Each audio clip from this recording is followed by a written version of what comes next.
आता पॉर्न पाहण्यापूर्वी वयाचा पुरावा द्यावा लागणार। जर तुम्ही इंटरनेट वापरत असाल तर हा मोठा नियम तुम्हाला माहितीच असायला हवा।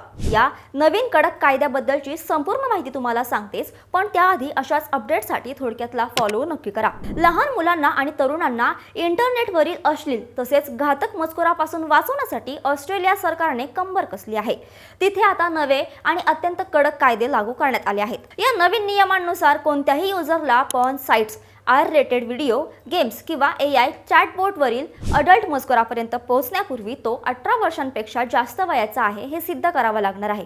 पूर्वीप्रमाणे फक्त मी 18 वर्षांपेक्षा जास्त वयाचा आहे या बॉक्सवर टिक करून आता काम चालणार नाही। युजर्सची खरी ओळख पटवण्यासाठी आता फेशियल रिकग्नायझेशन, डिजिटल ID किंवा क्रेडिट कार्डचा तपशील देणं अनिवार्य केलं जाऊ शकतं। ऑस्ट्रेलियाच्या ई-सेफ्टी कमिशनर जुली इनमॉन ग्रँट यांनी या पावलाचे जोरदार समर्थन केले आहे। त्यांच्या म्हणण्यानुसार ज्याप्रमाणे खऱ्या जगात लहान मुलांना बार किंवा कॅसिनोमध्ये जाण्याची परवानगी नसते, तसेच नियम आभासी जगातही असायला हवेत। त्यांच्या एका धक्कादायक संशोधनातून समोर आलं आहे की 10 ते 17 वयोगटातील तब्बल 1/3 मुलांनी ऑनलाईन अडल्ट मजकूर पाहिला आहे, तर 70% अधिक मुलांचा सामना अशा मजकुराशी झाला आहे ज्यामुळे त्यांच्यात हिंसक प्रवृत्ती किंवा स्वतःला नुकसान पोहोचवण्याचे विचार येऊ शकतात। याशिवाय शोध इंजिन आणि ॲप स्टोअर्सना देखील अशा सूचना दिल्या गेल्या आहेत की जर एखाद्या तरुणाने आत्महत्यासारख्या गोष्टी सर्च केल्या तर त्याला अशा मजकुराऐवजी थेट हेल्पलाईनचा नंबर दिला जाऊ शकतो। पण प्रश्न असा पडतो की लहान मुलांच्या सुरक्षिततेसाठी भारतातील